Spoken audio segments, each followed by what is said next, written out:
ವೆಂಕಟೇಶ, ಶ್ರೀನಿವಾಸ, ಗೋವಿಂದ ಮೂರ್ತಿ ರೂಪದಲ್ಲಿ ತಿರುಪತಿಯಲ್ಲಿ ನೆಲೆಸಿದ್ದಾನೆ. ಶ್ರೀ ಪ್ರಸನ್ನ ವೆಂಕಟೇಶ್ವರ ಸ್ವಾಮಿ, ಭೂದೇವಿ, ಶ್ರೀದೇವಿ ಸಮೇತ ಚಿಕ್ಕ ತಿರುಪತಿಯಲ್ಲಿ ನೆಲೆಸಿದ್ದಾನೆ. ಚಿಕ್ಕ ತಿರುಪತಿ ದಕ್ಷಿಣ ಭಾರತದ 2ನೇ ತಿರುಪತಿ ಅನ್ನೋ ಹೆಗ್ಗಳಿಕೆಗೆ ಹೆಸರಾಗಿದೆ. ಇನ್ನೊಂದು ವಿಶೇಷ ಅಂದ್ರೆ ಇದನ್ನ ಬಡವರ ತಿರುಪತಿ ಅಂತಲೂ ಕರೀತಾರೆ.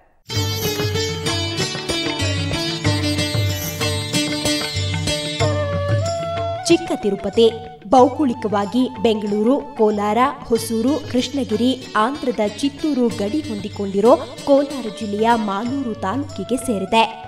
ದಕ್ಷಿಣ ಭಾರತದ 2ನೇ ತಿರುಪತಿ ಎಂಬ ಹೆಗ್ಗಳಿಕೆಗೆ ಪಾತ್ರವಾಗಿದೆ. ತಿರುಮಲ ತಿರುಪತಿಯಲ್ಲಿ ನೆಲೆಸಿರುವ ಶ್ರೀ ಪ್ರಸನ್ನ ವೆಂಕಟೇಶ್ವರ ಸ್ವಾಮಿ, ಭೂದೇವಿ, ಶ್ರೀದೇವಿ ಸಮೇತ ಇಲ್ಲಿ ನೆಲೆಸಿದ್ದಾನೆ.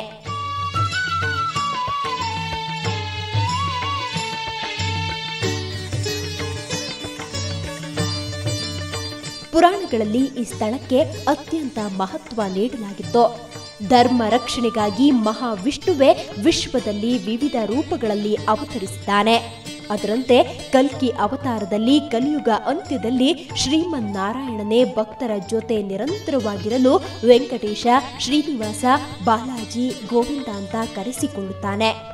ಮಾತೆ ಲಕ್ಷ್ಮಿಗಾಗಿ ವೈಕುಂಠವನ್ನೇ ಬಿಟ್ಟು ಬಂದು ನಾಮಾಂಕಿತನಾಗಿ ಭರತ ಖಂಡದ ಉದ್ದಗಲಕ್ಕೂ ಮೂರ್ತಿ ರೂಪದಲ್ಲಿ ನೆಲೆಯಾಗಿ ತಿರುಪತಿಯಲ್ಲಿ ನೆಲೆಸಿದ್ದಾನೆ.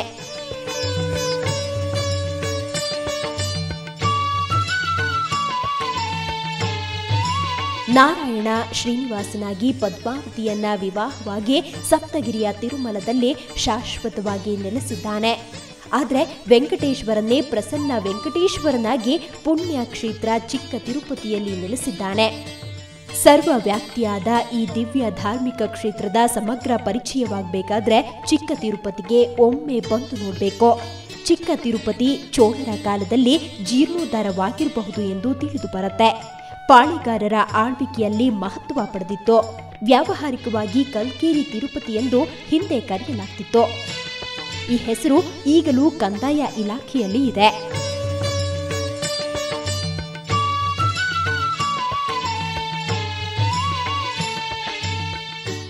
ಆ ತಿರುಪ್ತಿಗೂ ಈ ತಿರುಪ್ತಿಗೂ ಎರಡು ಒಂದೇ ಥರನೇ ಇದೆ.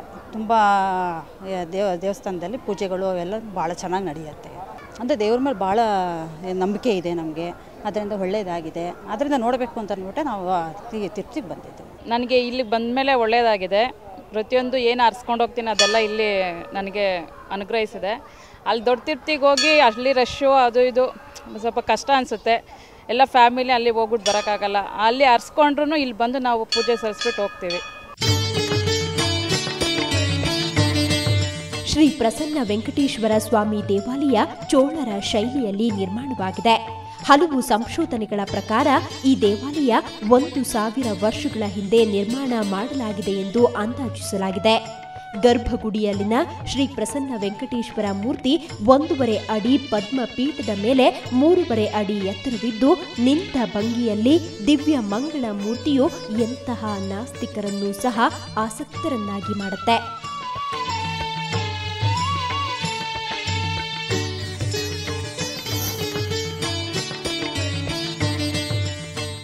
ಸಾಮಾನ್ಯವಾಗಿ ವೆಂಕಟೇಶ್ವರ ದೇವರ ಬಲಗೈ ಯಾವಾಗಲೂ ವೈಕುಂಠ ಹಸ್ತನಾಗಿರುವುದು ಕಂಡಿದ್ದೇವೆ.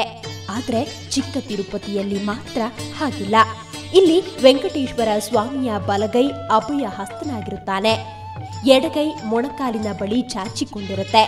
ಅದರ ಉದ್ದೇಶ ಸಂಸಾರವು ಮೊಣಕಾಲಿನವರೆಗೆ ಎಂಬ ಸಂದೇಶವನ್ನ ತನ್ನ ವಾಮ ಹಸ್ತದಿಂದ ಕೊಡುತ್ತಾನೆ.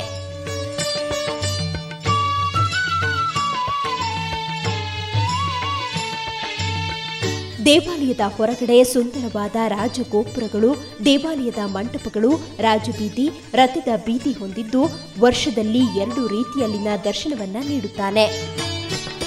ಪೂರ್ವ ಅಭಿಮುಖ ಹಾಗೂ ಉತ್ತರ ಅಭಿಮುಖನಾಗಿ ಭಕ್ತರಿಗೆ ದರ್ಶನ ನೀಡುತ್ತಾನೆ. ಆಂಧ್ರಪ್ರದೇಶದ ತಿರುಮಲ ತಿರುಪತಿ ದೇವಾಲಯಕ್ಕೆ ಹೋಗದವರು ಚಿಕ್ಕ ತಿರುಪತಿಯಲ್ಲಿ ವೆಂಕಟೇಶ್ವರನ ದರ್ಶನ ಪಡೆಯಬಹುದಾಗಿದೆ.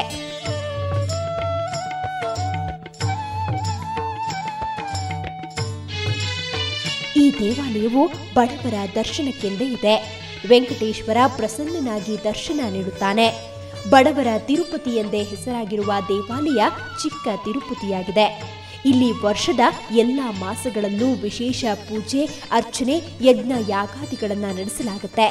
ಇಲ್ಲಿಗೆ ಬರುವ ಭಕ್ತರನ್ನ ಕಾಯಿಸದೆ ನೇರವಾಗಿ ದರ್ಶನ ನೀಡುತ್ತಾನೆ. ದೂರದ ತಿರುಪತಿ ತಿಮ್ಮಪ್ಪನ ದರ್ಶನ ಪಡೆಯದವರು ಚಿಕ್ಕ ತಿರುಪತಿಯಲ್ಲಿಯೇ ದೇವರ ದರ್ಶನ ಪಡೆಯಬಹುದು. ಇಲ್ಲಿ ಪ್ರಸನ್ನ ವೆಂಕಟೇಶ್ವರ ಭಕ್ತರಿಂದ ಯಾವುದೇ ಪ್ರತಿಫಲಾಪೇಕ್ಷೆ ನಿರೀಕ್ಷಿಸದೆ ಒಳಿತನ್ನ ಮಾಡುವ ಕರುಣಾಜನಕನಾಗಿದ್ದಾನೆ. ನಾವು ಏನು ದೊಡ್ಡ ತಿರುಪತಿಯಲ್ಲಿ ನಾವು ಹೋಗಿ ಏನು ದರ್ಶನ ಮಾಡುವಾಗ ನಮಗೆ ಆಗ್ತಕ್ಕಂಥ ಅನುಭವ ಮತ್ತು ಅಲ್ಲಿ ಆಗ್ತಕ್ಕಂಥ ಒಂದು ಅನುಗ್ರಹ ಮತ್ತು ಅಲ್ಲಿ ಆಗ್ತಕ್ಕಂಥ ಎಲ್ಲ ಕೃಪಾ ಕಟಾಕ್ಷ ಅಂತಕ್ಕಂಥದ್ದು ಇವತ್ತು ಈ ಚಿಕ್ಕ ತಿರುಪತಿಯಲ್ಲಿ ಲಭಿಸ್ತಾ ಇದೆ ಅಂತಕ್ಕಂಥದ್ದು ನನ್ನ ಒಂದು ಭಾವನೆ ಆಗಿದೆ. ಈ ದೇವಾಲಯಕ್ಕೆ ದೂರದ ಪ್ರದೇಶಗಳಿಂದ ಭಕ್ತರು ಬಂದು ದೇವರಿಗೆ ತಮ್ಮ ಹರಕೆ ತೀರಿಸಿಕೊಂಡು ಹೋಗುತ್ತಾರೆ. ಸಾಲು ಸಾಲಾಗಿ ನಿಂತು ದೇವರ ದರ್ಶನ ಮಾಡ್ತಾರೆ. ನೆರೆಹೊರೆಯ ತಮಿಳುನಾಡು, ಆಂಧ್ರ ಪ್ರದೇಶದಿಂದಲೂ ಭಕ್ತರು ಇಲ್ಲಿಗೆ ಬರುತ್ತಾರೆ.